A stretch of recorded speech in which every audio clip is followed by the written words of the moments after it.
여러분 반갑습니다. 네.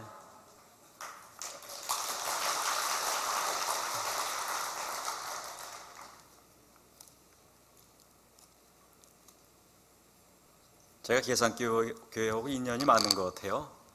오늘도 갑자기 아침에 우리 김태일 목사님께서 오늘 아침에 설교를 부탁하시더라고요. 그래서 우리 김태일 목사가 저하고 절친 아닙니까? 중마고우고. 그래서 무조건 달려왔습니다. 오늘 제 설교의 주제는 행복해지는 비결입니다. 여러분 행복하시죠? 더 행복해지고 싶으시죠? 네, 오늘 그 비결을 우리 한번 같이 생각해 보도록 하겠습니다.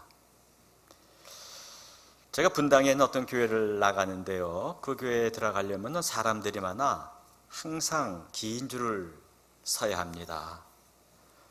어느 날 줄을 기다리면서 사람들의 표정을 한번 제가 봤습니다. 다 믿는 사람들인데 어찌 표정이 그런지 의외로 무표정하신 분들, 굳은 표정을 하고 있는 분들이 많았습니다. 이 보배를 질그릇에 가졌으니의 성경 말씀처럼 우리 믿는 자들은 보배를 마음에 품고 있는데 예배 드리러 왔으면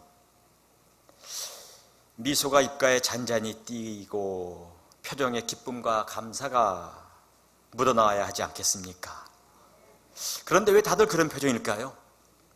믿는 분들인데.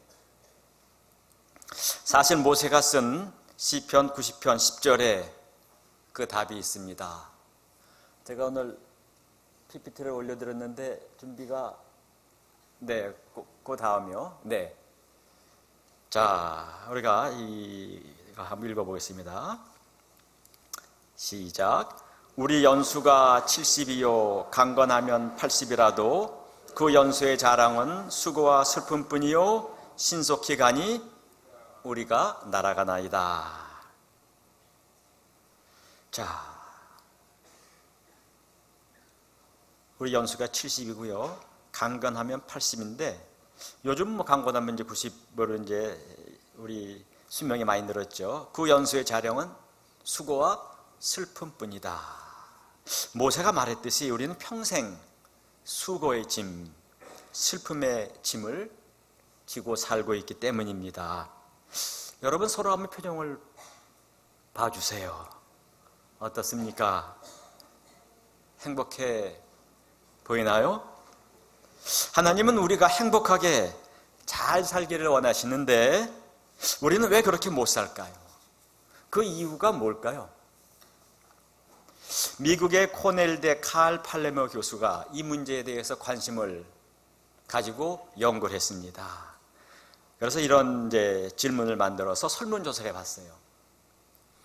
모든 사람들이 다 행복해지기 위해 최선을 다해 열심히 사는데 왜 다들 행복하게 살지 못할까?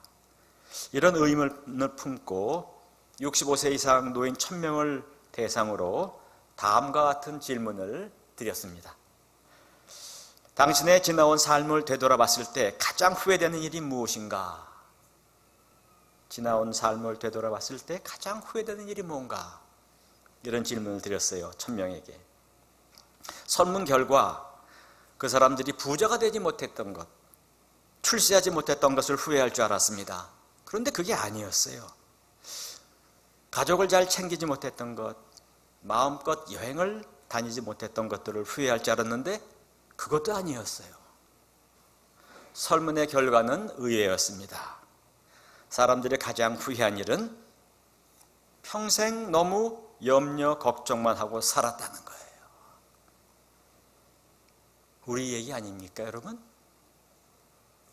염려는 뼈를 새긴다고 하는데 염려하면서 어찌 우리가 행복을 누릴 수 있겠습니까? 2달 전에 저희 아버님이 돌아가셨는데요. 아버님 돌아가시는 거 보니까 이 말이 정말 맞습니다. 평생 3남 3녀 키우면서 돌아가시는 순간까지 자식 걱정하다가 돌아가셨어요. 우리는 충분히 행복할 수 있는데 왜 행복하지 못할까? 첫 번째 이유는요, 모세가 얘기한 것처럼 우리에게 너무 염려와 걱정이 많다는 것입니다. 이 세상을 보세요. 온갖 사건, 사고들, 지진, 태풍, 질병들, 입시 경쟁, 민식이 사건들, 이런 걸 보면요, 어린 자녀를 둔 사람 얼마나 노심초사합니까? 염려를 하루도 안 하고 지낼 수가 있겠습니까? 세상에서 온갖 부귀 영화를 누렸던 솔로몬이 뭐라고 얘기했을까요? 전도서에서. 전도서 2장 23절 말씀 한번 볼까요? 띄워주세요. 네, 여기 다 뜰 거예요. 보이시죠, 여러분? 우리 같이 한번 읽어볼까요? 전도서 2장 23절 말씀 시작. 일평생에 근심하며 수고한 것이 슬픔뿐이라. 이게 무슨 말이에요? 아니, 세상 온갖 부귀영화를 누렸던 솔로몬이 한 얘기예요. 일생을 밤낮으로 우리가 근심, 염려하며 수고하며 살았는데 그 남는 게 뭐라고요? 슬픔뿐이라는 거예요. 아니, 세상에 솔로몬같이 팔자 좋은 사람이 이렇게 살았으니 우리는 어떻겠습니까? 이 말은 근심, 염려에는 빈부 차이도 없고요, 높은 자, 낮은 자의 차별도 없다는 거예요. 대통령도 근심, 염려에 가득 차 있고 우리도 근심, 염려하고 있단 말이에요. 그러면 예수 믿는 우리는 어떻습니까? 다릅니까? 우리는 달라야지 않습니까? 믿는 자들은 염려 걱정하지 않습니까? 그러면 믿는 자와 안 믿는 자의 차이가 뭐죠? 딱 한 가지 있죠. 그게 뭐예요? 믿는 자도 염려를 하지만 염려를 극복하고 이기는 비결을 갖고 있는 데 있다. 아멘. 그게 무엇입니까? 그게 바로 전능하신 하나님 아버지에 대한 절대적인 믿음입니다. 그래서 우리가 신앙 고백하잖아요. 사도신경 볼까요? 첫째 줄만. 한 템포 늦네요. 자, 같이 읽어볼까요? 이거, 나는 전능하신 아버지 하나님 천지의 창조주를 믿습니다. 전 이 말이 너무 파워풀해요. 여러분, 이 말이 정말 마음속 깊이 믿어지십니까? 이게 무슨 말이죠? 천지를 창조하신 전능하신 하나님이 나의 아버지란 거예요.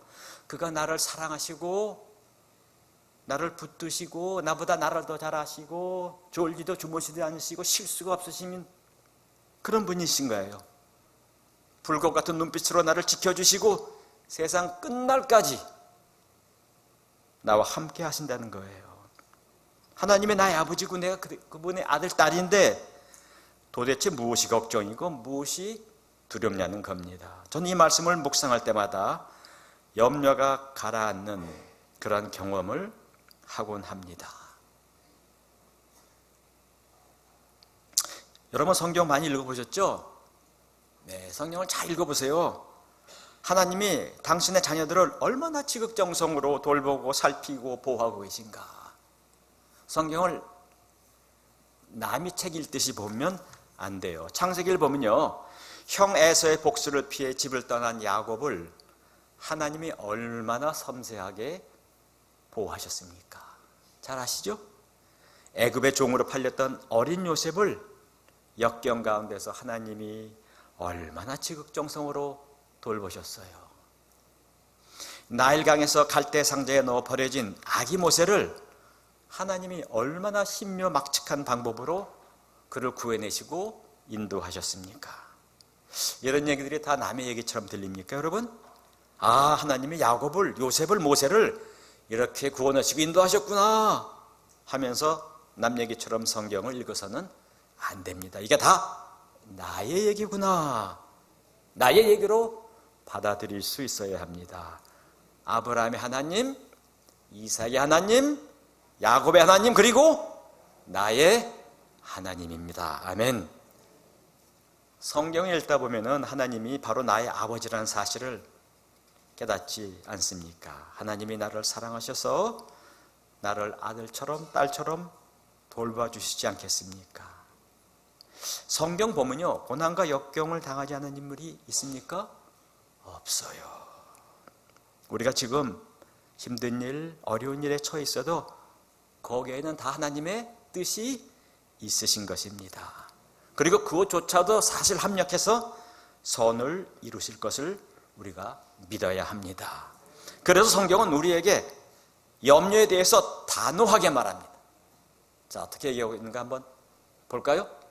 자, 빌립보서 4장 6절 시작. 아무것도 염려하지 말라. 단호하게 명령하고 계세요. 마태복음 6장 25절 목숨을 위해 무엇을 먹을까? 무엇을 마실까? 몸을 위해 무엇을 입을까? 염려하지 말라. 세 번째요. 내일 일을 위하여 염려하지 말라. 하나님 우리에게 단호하게 말씀하십니다. 염려하지 마라. 하나님의 두 눈을 시퍼렇게 뜨고 살아야 계시기 때문입니다. 지금도 우리를 지금 붙들고 계시고 있기 때문입니다. 염려는 하나님이 주시는 것이 아니기 때문입니다. TV에서 이런 걱정이 있어요. 걱정해서 걱정이 없어지면 걱정이 없겠네. 걱정해서 걱정이 없어지면 얼마나 좋겠습니까? 염려는 하나님이 주시는 것이 아니죠. 누가 주는 거죠? 사단이 주는 거예요. 그 대신 하나님은 성경 우리에게 그 대신에 염려하는 대신에 뭘 하라고 말씀하시죠?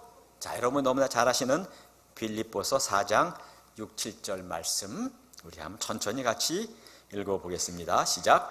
아무것도 염려하지 말고 오직 모든 일에 기도와 간구로 너희 구할 것을 감사함으로 하나님께 아뢰라. 그리하면 모든 지각에 뛰어난 하나님의 평강이 그리스도 예수 안에서 너희 마음과 생각을 지키시리라. 아멘. 이게 무슨 말이에요? 오직 모든 일에 기도와 간구로, 그 다음에 뭐예요? 너희 구할 것을 감사함으로 기도, 간구, 아뢰라. 이게 뭐예요? 말씀드려라. 토해내라. 너희 염려가 있으면은, 염려거리가 있으면 염려하는 대신 뭐 하라? 기도하고 간구하고 주님께 아뢰고 주님께 토해내라 그거예요. 염려가 슬금슬금 스물스물 올라오면 바로 기도하라는 거예요. 그래서 성경에 쉬지 말고 기도하라라고 하는 거죠.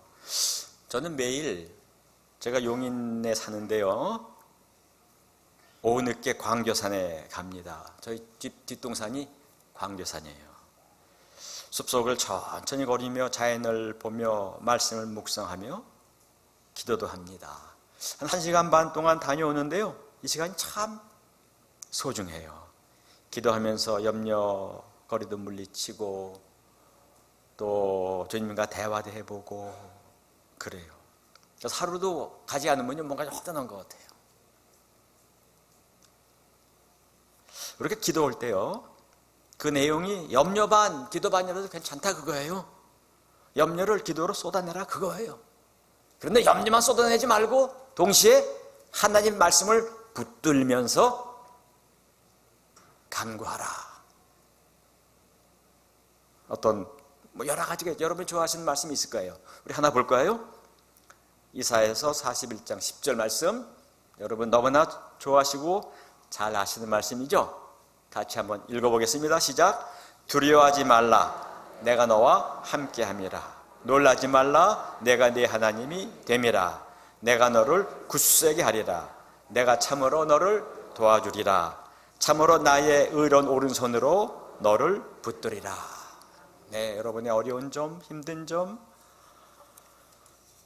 주님께 토해내면서 동시에 하나님의 말씀을 붙들고 말씀 원죄로 삼아서 기도를 하고 주님을 붙들라 그거예요.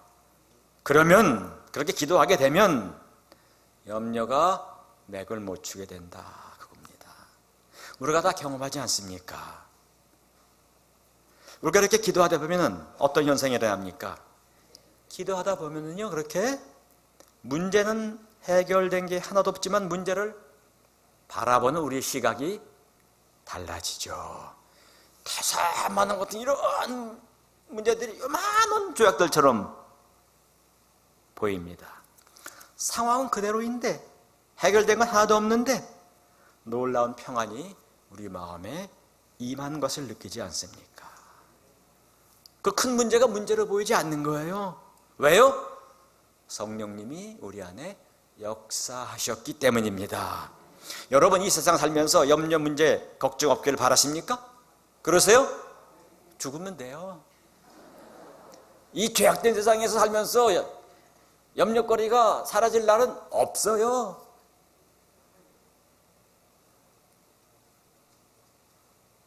중요한 것은 항상 문제가 있기 마련이에요. 문제는 그 문제가 크게 보이냐 작게 보이냐에 달려 있습니다. 우리에게 믿음이 없으면 몽땅 다 문제예요. 믿음이 있으면 문제가 아주 작아 보입니다. 문제 해결은 그 다음이에요.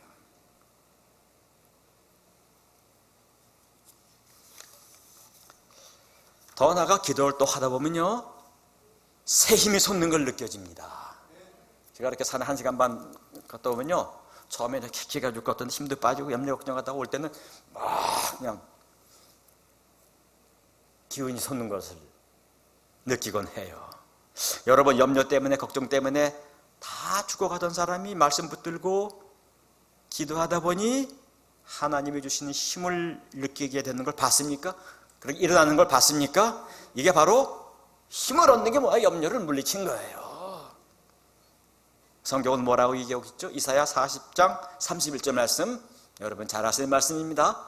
같이 읽어볼까요? 천천히 시작. 오직 여호와를 앙망하는 자는 샘을 얻으리니 독수리가 날개치며 올라감 같을 것이요 다름질하여도 곤비하지 아니하겠고 걸어가도 피곤하지 아니하리로다. 아멘. 말씀이 주는 힘이 있어요. 왜요? 말씀은 그냥 활자체가 아니고 살아있는 능력의 말씀이기 때문입니다. 예수를 믿는다는 게 뭘 믿는 거예요? 말씀을 믿는 거예요. 말씀을 믿는다는 건 뭐예요? 말씀이 주는 힘을 믿는 겁니다. 말씀에 아무 힘이 없으면 무엇으로 말씀을 믿어? 행복해지고 싶습니까, 여러분? 염려가 생길 때마다 즉시 기도하십시오. 말씀을 붙드십시오. 그게 비결입니다. 자, 첫 번째, 우리 행복하지 않은 이유는 뭐라 그랬죠? 너무 염려 걱정이 많아서 그렇다. 두 번째, 우리가 행복하지 않은 비결은, 이유는 우리가 꼭 성공해야만 행복할 것이라고 잘못 배웠기 때문입니다. 여러분, 요즘 하버드 대학에서 제일 뜨는 인기 교수가 있어요.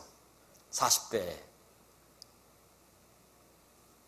하버드 대학에서 요즘 최고로 인기가 짱인 40대 젊은 교수가 있는데, 탈벤 샤하드라는 교수. 그 사람이 행복이란 무엇인가 라는 책을 써서 전 세계에서 최고로 뜨는, 하버드 대학에서 최고로 유명한, 모든 언론이 집중하고 있는 탈벤 샤하드 교수입니다. 그가 책에서 어린 시절 이렇게 회상하고 있습니다. 그는 자신의 책에서 어린 시절 스카시 대회에서 우승을 차지했던 경험을 이렇게 얘기하고 있어요. 그는 우승만 하면 행복해질 것이라고 믿고 열심히 훈련했대요. 근데 마침내 5년 만에 대회에서 우승을 하게 됐습니다. 부모님도 기뻐했고 친구들도 축하해 주었고 격려해 주었고 그 역시 너무 행복해서 기쁨의 눈물을 흘렸답니다. 그런데 그날 밤에 홀로 방에 돌아왔을 때 그 충만했던 행복감은 어느덧 다 사라지고 허전함, 공허함만 마음에 밀려오더라는 거예요. 그는 그때가 너무 당혹스러웠다고 합니다. 그 어린 나이에도. 그때 성취가 행복을 주는 게 아니라는 것을 어렴풋이 깨달았다고 합니다. 탈벤 샤하드 교수는요, 우리가 언제 행복을 느끼느냐, 뭘 성취를 얻는 것이 아니라 살면서 매 순간순간에 어떤 감동들, 매 순간순간에 작은 재미들, 이런 것들이 우리에게 행복을 준다고 얘기하고 있습니다. 성공은 무엇을 성취했느냐에 관한 것이 아니고 어떻게 사느냐에 있다고 그는 얘기하고 있어요. 우리는 어떻게 생각합니까? 뭔가 큰 걸 이뤄야, 성취해야 행복해질 거라고 생각했고 배웠어요. 저도 그랬어요, 사실. 그래서 열심히 달려왔어요. 그런데 중간중간에 행복을 맛보지 못했어요. 우리는 성취가 성공이고 성취를 해야 행복해질 거라고 믿었어요. 그래서 하나의 목표를 향해 나아가고 달성하고 조금 행복을 느끼고 다시 또 다른 목표를 향해 나아가고 달려왔어요. 우리가 원하는 대학에 들어가려고 열심히 애썼고, 그 다음엔 또 좋은 직장에 들어가려고 또 길을 썼고, 취업한 다음에 또 승진하려고 때를 썼고, 애들 키우려고 또 발버둥 쳤고, 집 한 칸 돈 모아 집 한 칸 살려고 열심히 뛰었어요. 이렇게 늘 염려하며 살지 않았습니까? 그러다가 우리 인생 다 끝나버린 거 아닙니까? 열심히 살았는데, 열심히 살았는데, 뛰었는데, 여러분 그동안 행복하셨습니까? 노벨 문학상을 탄 조지 버나드 쇼가 이런 얘기를 했어요. 삶을 불행하게 하는 원인은 딱 두 가지다. 하나는 원하는 것을 갖지 못했기 때문이요, 또 하나는 원하는 것을 가졌기 때문이다. 이게 무슨 말이에요, 이게? 아니, 원했던 것을 성취했으면 행복해야 할 텐데 아니라는 거예요. 성취가 행복을 주는 것이 아니기 때문이죠. 왜요?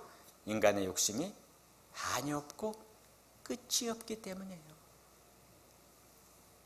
여러분, 행복이 성공으로부터 옵니까? 자녀가 잘 되는 것으로부터 옵니까? 미국에 이민 가면 행복합니까? 강남에 빌딩 하나 가지면 행복할까요? 아니에요. 우리가 하나를 성취하면요 행복감을 느껴요. 그런데 문제는 그 행복감이 잠깐이란 거예요. 그 인간은 더 큰 행복을, 더 큰 성취를 통해서 행복을 누리려고 탐욕을 부립니다. 그래서 악한 꾀를 씁니다.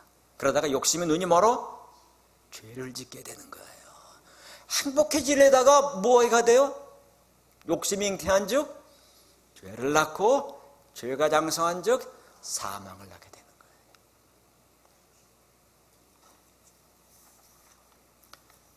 그러면 도대체 어떻게 행복해지는가? 어떻게 행복해지는가?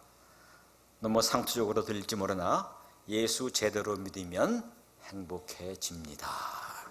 이것이 성경이 말하는 진리입니다. 길이요 진리요 생명이신 예수님을 제대로 붙들고 있으면 행복해진다. 예수 제대로 믿으면 우리가 어떤 형편처지에 있더라도 행복해질 수 있다. 왜? 예수님이 우리 안에 계시기 때문이다. 우리 안에서 예수님이 역사하시기 때문이다. 예수님이 우리를 행복하게 만들어주시기 때문이다. 그럼 예수님을 제대로 붙든다는 거에 무슨 말이에요? 우리가 하나님 편에 선다는 거예요. 하나님 항상 우리 편에 있어요. 그런데 우리는 예수 믿는다 하면서 하나님 편에 선다 하면서 사실은 제 멋대로 살고 있어요.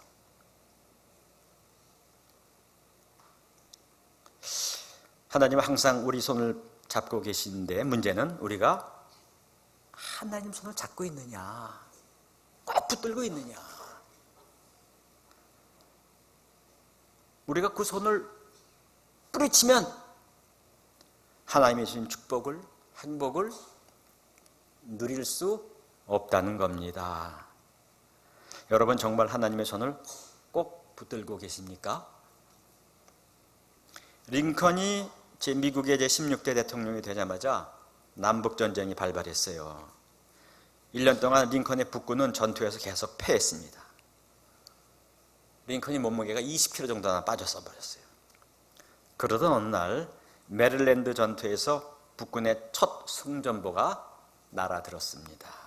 그때 참모가 링컨에게 이런 얘기를 했습니다. 각하, 이제 아무 염려 마세요. 하나님이 우리 편이십니다. 링컨이 그때 정색을 하고 한 유명한 말이 있죠. 뭐죠? 나의 염려는 오직 내가 하나님 편에 있는가.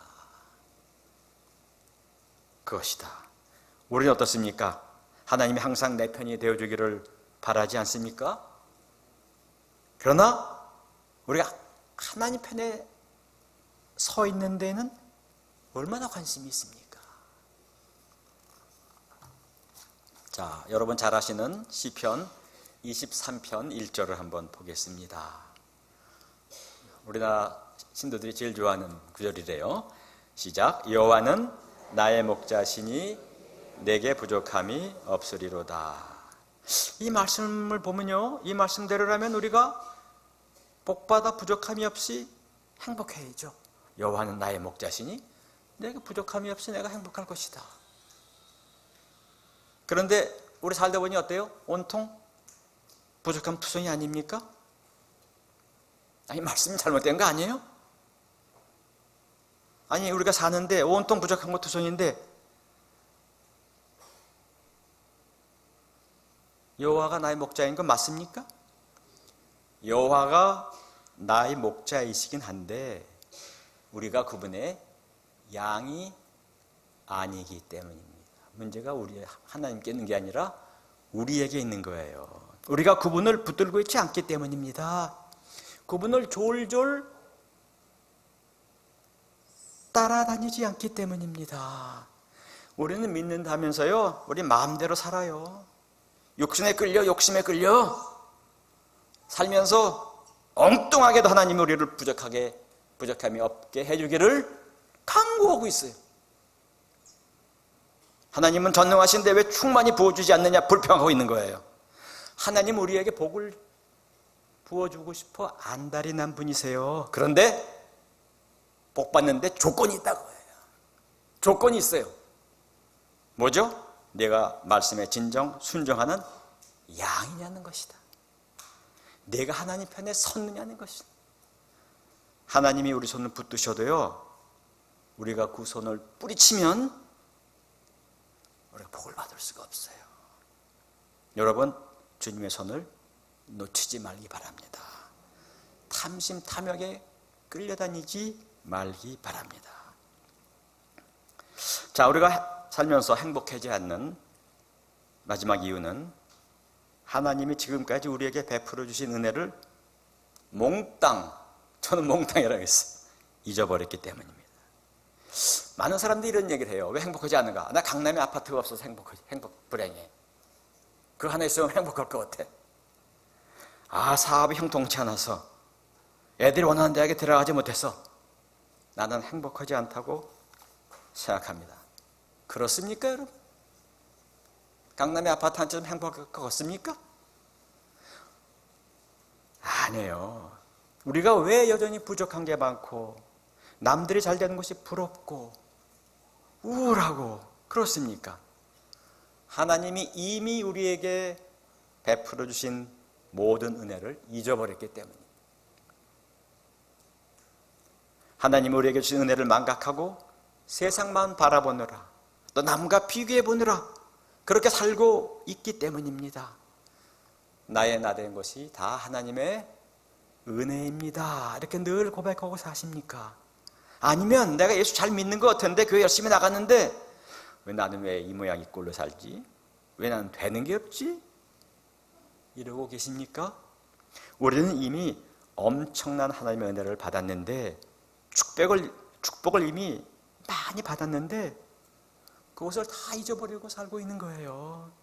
여전히 욕심에 눈이 어두워서 눈에 비늘이 여전히 끼어 있어 하나님의 은혜가 눈에 들어오지 않는 겁니다. 여러분 한번 생각해 보세요. 여러분이 어떤 은혜를 받았는가? 어떤 축복을 받았는가? 어떤 은혜, 축복을 받았죠? 별로 없어요? 글쎄요, 잘 모르겠는데요. 그런 분들 안 계실 거예요. 우리가 예수 믿어 지옥불에 떨어질 수밖에 없는데 천국에 가게 되었습니다. 아멘. 우리가 사단의 자식이었는데 하나님의 아들과 딸이 된 것이 얼마나 큰 하나님의 은혜입니까? 또 전능하신 하나님의 세상 끝날까지 지켜주시고 함께 하신다는데 지금도 붙들고 계신데 아니 이 정도면 받을 거 다 받은 거 아니에요? 아니신 것 같은데. 그럼 좀 더 구체적으로 들어가 볼까요? 여러분 지금 아내를 만나 작은 가정을 꾸린 거 축복입니까? 자녀를 둔 거, 자녀가 믿음 안에서 잘 성장하고 있는 거, 그들이 결혼해서 믿음의 가정을 꾸린 거, 부족하기 짝이 없는 우리에게 믿음을 주신 거, 손주 재롱을 보며 살고 있는 거, 그건 당연한 거예요, 그거? 생각할수록 하나님 은혜가 아닙니까? 살면서 고난도 있었고 그렇지만 감당할 만한 고난 주셨고 또 피할 길도 주시지 않았습니까? 이 정도면 복 많이 받은 거 아니에요? 자, 성경은 어떤 사람이 복을 받은 사람이라고 얘기하는가 한번 보겠습니다. 시편 128편 3, 4절 말씀. 자, 이 말씀 우리가 천천히 한번 읽어 보겠습니다. 시작. 내 집 안방에 있는 내 아내는 결실한 포도나무 같으며 내 식탁에 둘러앉은 자식들은 어린 감람나무 같으리로다. 여호와를 경외하는 자는 이같이 복을 얻으리라. 여러분 이것을 복이라 생각하십니까? 아니 뭐 밥 세끼 먹는 게 무슨 복이야? 마늘 없는 사람이 어딨어? 자식 새끼 없는 사람들이. 그래 생각하십니까? 탐욕으로 욕심으로 펄펄 끓어서 욕심이 눈이 먼 사람이에요. 그 제멋대로 산 사람이에요. 그런 사람들에게 하나님이 복을 주시지 않습니다. 하나님의 손을 붙잡고 주님을 쫄쫄쫄쫄 따라다녀야 하나님이 복 주십니다. 무엇이 복이라고요? 집 안방에 있는 아내와 함께 지내며 식탁에 자식들과 함께 둘러앉아 도란도란 밥 먹으며 얘기하며 주신 것에 자족하며 감사하며 기뻐하며 사는 게 이게 복이래요. 그걸 복이라고 생각하십니까 여러분?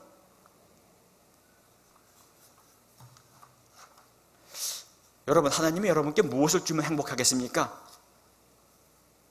아파트 한 채 주면 행복하시겠어요? 우리 애들 스카이 대학에 들어가게 해주면 행복할 것 같아요? 그렇습니까? 뭐니 해도 머니가 최고지. 하나님이 재물을 풍성하게 쏟아 부어주면 행복할 것 같습니까? 하나님 부자 되게 해주세요 이러고 있습니까? 하나님 나라? 아이고 그런 거 욕심낸 적 없어요. 우리 뭐니 해도 뭐니가 최고입니다. 우리가 행복할 수 있느냐 아니냐는 환경의 문제, 여건의 문제가 아니고 마음의 문제입니다. 그래서 하나님이 어디 와 계세요? 우리 마음에 와 계신 거예요. 우리는 원하는 것을 다 가져도 행복할 수 없는 존재입니다. 자, 오늘 말씀이 뭐죠? 전도서 1장 8절 한번 읽어볼까요? 중간에 마지막 두 절 시작. 눈은 보아도 족함이 없고 귀는 들어도 가득 차지 아니하도다. 눈은 보아도요 족함이 없어요. 네. 귀는 들어도요 차지가 않아요 인간이. 네. 이게 우리 인간의 모습입니다. 여러분 행복하면 감사합니까? 감사하면 행복해집니까? 행복하면 감사하세요? 감사하면 행복해집니까? 감사하면 행복해지죠. 그러면 감사는 어디서 나오죠? 감사는 자족할 줄 아는 마음에서 나옵니다. 행복한 사람은요 자족할 줄 아는 사람이에요. 왜? 예수님이 내 안에 주인으로 계시기 때문에. 우리를 불행하게 만드는 것은요 우리가 처한 환경이 아니에요. 우리의 그 끈질기고 지긋지긋한 욕심 때문에. 제가 지긋지긋한 말을 써요. 저도 하게 지긋지긋해요 욕심이. 그래서 지긋지긋하다 그래요. 이게 슬그머니 없어졌다가 또 슬그머니 나타나고 그래요. 그러니까 쉼없이 기도하고 말씀 붙들고 묵상하고 이렇게 예배 참석하고 찬양하는 수밖에 없어요. 왜? 우리가 욕심만 늙고 있어요. 왜? 아침 일어나서 눈에 보이고 들리는 것들이 다 세상적인 것들이에요. 몽땅 다 세상적인 것들. 영적인 거 거의 없어.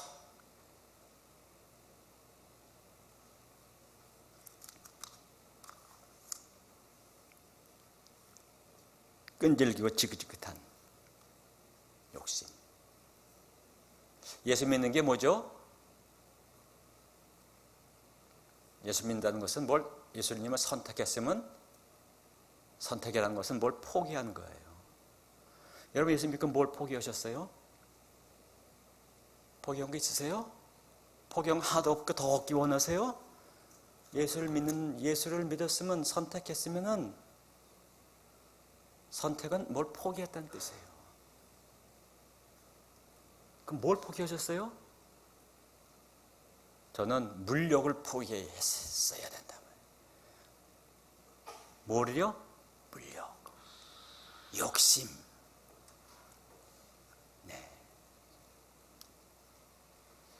또 우리에게는 욕심뿐만 아니라 남과 비교하라는 심보가 있어요. 네. 자꾸만 상대적 박탈감. 이게 사람 아주 이거 피말리게 만들어요. 이 찌긋찌긋한 욕심. 남과 비교하라는 심보. 이걸 이기려면 어떻게 해야 돼요? 말씀 붙들어야 돼요. 기도해야 돼요. 부르짖어야 돼요. 그냥 교회 건당건당 다니는데 그게 없어질 것 같아요? 안 없어집니다. 또 잘못하면요, 교회에는 위선자들로 득실득실 될 수 있어요. 욕심으로 가득 찬 세상 같은 거 더 얻기 위해서 교회를 다니는 그런 잘못된 신앙에 휩싸일 수도 있습니다. 우리가 예수님을 꼭 붙들어야 자족하게 되고 범사에 감사하게 되고 행복해지는 겁니다. 예수님을 붙들어야 영적으로 거듭나 세상을 바라보는 눈이 바뀌어요. 그걸 뭐라 그러죠? 가치관이 바뀌는 거예요. 그러면 어떤 것도 당연한 것으로 받아들이지 않게 됩니다. 일상생활 속에서, 일상적인 것 속에서도 재미와 감동과 행복을 누리게 됩니다. 행복을 어디서 누리라고요? 일상적인 거. 제가 우리 손주와 같이 살아요. 제가 예전에 저 애들 키울 때는요, 뭐가 그렇게 세상에 바빴는지 그 솔솔한 재미, 행복을 못 느꼈어요. 손주와 같이 살면서 너무너무 행복해. 그냥 뭐 조그맣게 같이 팽이치기도 하고, 같이 농구도 하고, 같이 산책도 하고, 같이 얘기도 하고, 게임도 하고, 그 하나하나 작은 순간순간이 즐겁고 행복하고 감사해요. 아, 이게 행복한 거지.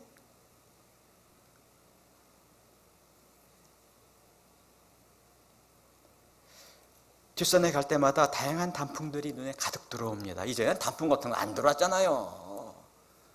네. 야생화들 눈에 안 들어왔어요. 이전에는 조그만 웬 잡풀들이겠지. 근데 그런 것들이 이제 눈에 들어옵니다. 욕심을 내려놓으니 주변의 작은 것들이 눈에 들어옵니다. 그런 것들이 저에게 감동을 주고요, 행복감을 주는 거예요. 여러분, 욕심이 태산 같은데 작은 것들이 보일까요? 안 보여요. 안 보여요.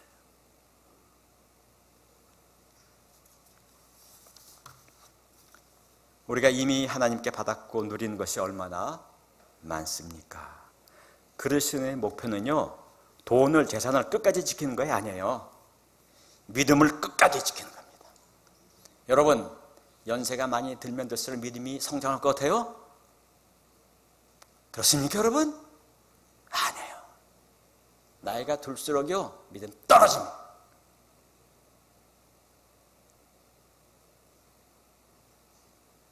믿음을 끝까지 지키는 거 절대로 쉬운 일이 아닙니다. 나이가 들수록 잘못하면 노역에 휩싸일 수도 있습니다. 여러분, 어떤 게 기적이에요? 암 환자 머리에 탁 대고 기도를 했더니 그 다음날 가서 MRI 찍어보니까 다 낫대. 그게 기적입니까? 아니에요. 무엇이 기적이에요? 예수 믿어 우리 마음이 바뀌는 거, 세상 바라본 눈이 바뀌는 거, 예수님의 내 안에 계신 게 믿어지는 거, 이게 기적이에요.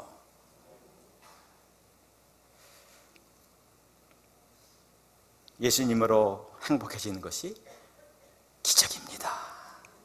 여기 계신 모든 분들 예수 믿어 행복해지시기 바랍니다. 기도하겠습니다. 하나님 아버지, 오늘 짧은 시간이지만 우리가 행복해지는 비결에 대해서 생각해 봤습니다. 우리에게 성령 충만을 주셔서 사단이 주는 생각과 주님이 주시는 생각을 잘 분별케 하게 하시옵소서. 그리하여 주님 주신 생각을 품고 염려 걱정하지 않고 주신 것에 자족하며 감사하며 나누며 섬기며 살아가는 우리 모두 되게, 그래서 행복한 가운데 교회 생활하는, 신앙 생활하는 우리 모두 될 수 있도록 함께 하시고 붙들어 주옵소서. 모든 말씀 감사드리며 예수님 이름으로 기도드립니다. 아멘. 감사합니다, 여러분.